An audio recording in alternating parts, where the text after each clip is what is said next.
Hello everyone, welcome to Behind the Scenes Self-Help Voices. I'm your host, Irong. As we step into April, we are celebrating National Volunteer Month. Volunteers are important in our community, especially our virtual senior center. This month, we are excited to bring you some stories, from those who've been with us for over 10 years to those who are retired and contribute their time to our members, and also the young generation who brings fresh energy to us. We invite you to join us in celebrating together. Show our volunteers your appreciation by giving them a shout out on social media, or by sharing your feedback on the classes they lead. Our volunteers appreciate the work that goes into leading classes you love.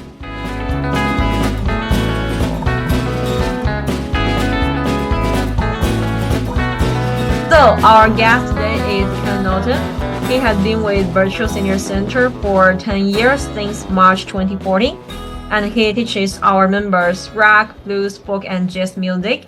And we are now talking online. And welcome, Ken. Would you like to introduce a little bit about yourself to our audience, like your name, or what do you teach, and how long you've been with VSC?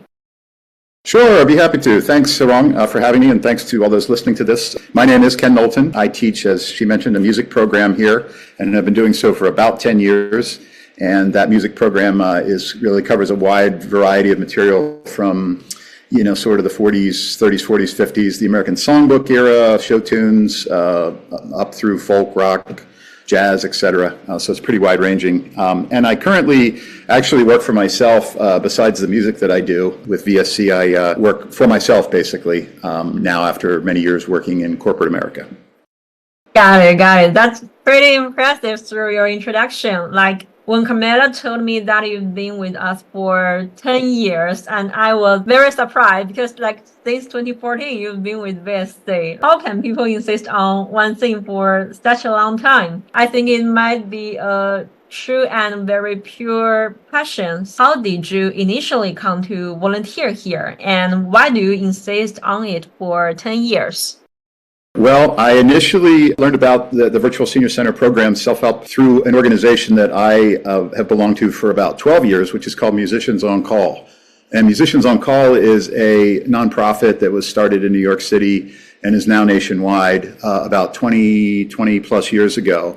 And I started with that in about 2012. For about 2 years, was doing just in-person work at hospitals. And then really, it was the connection between Musicians on Call and the Virtual Senior Center folks that they, sort of started talking and saying, boy, we could really have Musicians on Call, bring musicians into our platform. That's when that happened, probably about 2014, like you said. So it's been 10 years, maybe a little more. So I really got to know the Virtual Senior Center process through Musicians on Call, which I still participate with, and we still do other programs like with the VA. And we still, are back now going into hospitals and nursing facilities live now that COVID has, somewhat settled down. So that's how I came to do it, and why I continue to do it after all this time, which is 10 years with you and 12 or 13 years with Musicians on Call.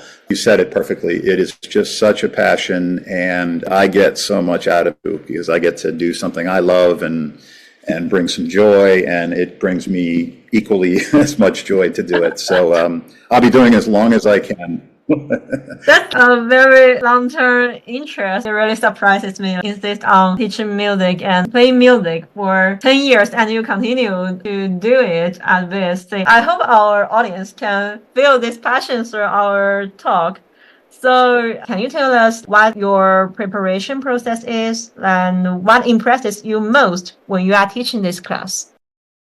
I'll start with what impresses me the most. It actually first impresses me that this whole thing exists, number one, because I've told many people about the platform that you have, and I just think it's great. Even long before COVID sort of forced everybody into virtual meetings and existence for a while, we're able to touch people that normally we wouldn't get a chance to see. It's a great platform. So that's one thing that impresses me. And then the second is what I mentioned earlier, that the amount of repeat customers and business that I get from the folks that join that have really, I know they really enjoy me, and I enjoy them very, very much. Help me with ideas, candidly, for songs. And this kind of leads into your second question about preparation. I always make it a point to take requests if not a specific song, but it could be a singer they like or a style of music they like or an era, etc. And that will help guide kind of what I'll play in any particular moment. So the preparation it's really twofold for me. One, I try not to prepare too much because I like to sort of live in the moment of what people are interested in hearing at the time.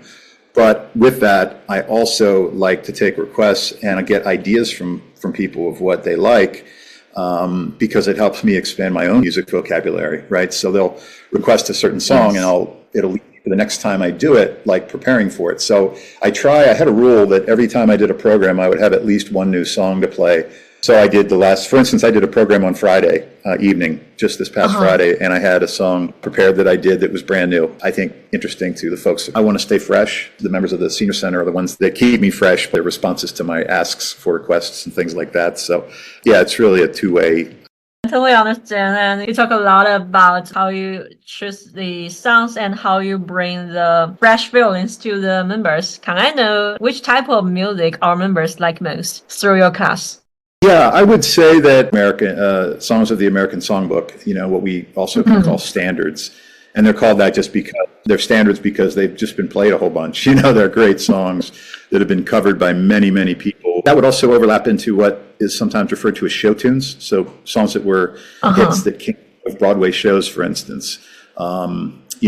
Are also really popular. It's always interesting. One thing I have learned by doing this, not only here, but in person with people, is to never make assumptions about what people's interests are in music, probably in anything for that matter, but especially with music. Yes. See somebody or introduce myself to somebody, naturally I might think based on their age or other things like, oh, they're going to like this kind of music. That often isn't the case, right? Someone that you think, they're not going to like country. They're going to, they'll request country. I say that because it isn't really just limited to the songbook and the standards. I would say that's probably more than 50% of what I end up playing. But there's also a lot of more popular music of the, 60s and 70s, the folk era. Frankly, a lot of what people grew up with is usually what sticks with most people, the music of their youth. Yes. And their those formative years often imprint on all of us, I think, the music that stays with us for our lives. So just based on the age, that would be the songbook, the standards, the music of the 60s, 70s. Not so much after the 80s and 90s, really, do I do much there, but occasionally. Totally understand, because people like songs that's familiar to them. So if this thing grow up with them at the same time, they will be very familiar with it. And when listen to this type of music or listen to the similar stuff, they would feel, wow, that take me back to that time. So yeah, totally understandable. Can you share with us if you received some feedback from our members about the class? A couple things come to mind. I remember, I think it was last year, we got a really nice greeting card kind of thing, electronic. The members all got together and made nice little comments and quotes about each of the volunteers. That was a really nice gesture for us volunteers. The most recent thing I recall, I did a program Friday I mentioned, and then I did one about 2 or 3 weeks before that. But prior to that one, it had been a month or so. So I had quite a bit of a gap, in seeing my regulars and my usual folks.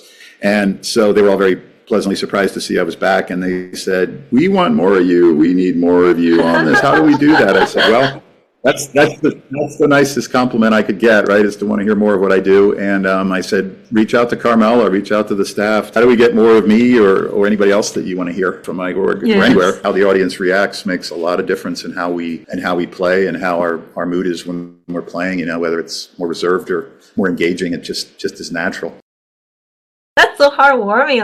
We want more of you. This community, this class really needs you. To bring more music to our members. So thank you so much. To bring the music to our community. And you mentioned in the introduction, you previously did the full-time and now self-employed. Can I know what are the differences you feel about working full-time at that time and volunteering at the same time? How do you balance, and how that volunteering make you feel? I had always had interest in real estate personally as like an investment. I have built up a little bit of a business that I sort of watch over for myself, and it really was COVID. COVID changed me in that I started looking at what I was doing and what I wanted to do, and honestly, this is something I want to do more of. So I am actually doing more and more of the music. It's kind of like I'm not retired, but I'm sort of, because I'm still relatively young, but I want to do this as much as possible because it just feels wonderful. It feels like it's honestly like what I was meant to do. I've been a musician all my life. It was my first love. It's always been my deepest love, in terms of myself, not family or anything, right? I'm just talking for me as a human, in terms of where I feel most connected is and always has been music, but I never felt quite as strong about it when I was younger, and I just was playing in bands and playing at clubs, and this has been the most rewarding musical experience of my life, and I want to spend as many of my hours and days I have doing this kind of thing for people. So that was another reason for the pivot. Get into my own, back to being self-employed again, which I always liked, do my own business, and then really try to grow this as much as I can. So you really have a very huge passion in music. I can feel that whether you are working for a full-time or you self-employed, work is for daily life, but for music is like life passion. Well said. I mean, that's exactly right. I really actually do enjoy it. And I always knew it would afford me the opportunity to make an income and do the practical things that were needed, right? Because we all need to be practical and live and pay bills and do all those things. Real estate, because I do kind of like it. I like it very much. I always will. But it's not the same passion. And music, if I could have a perfect world, I would have real estate be where I make money to live and support. And I would have all my time spent in music and playing for people who really can benefit from it, be it virtually like this, be it in a hospital where they're in a difficult situation, being at hospice at the end of their life, on and on with examples. That's the way I can say how I view what I do and how I feel about it. Thank you for sharing this. I really hope this point can touch our audience, and this is very impressive. I'm detached. Oh, great. Thank you. Thanks for having me. So comes to our last question. And is there anything else you would like to share with us about your experience volunteering?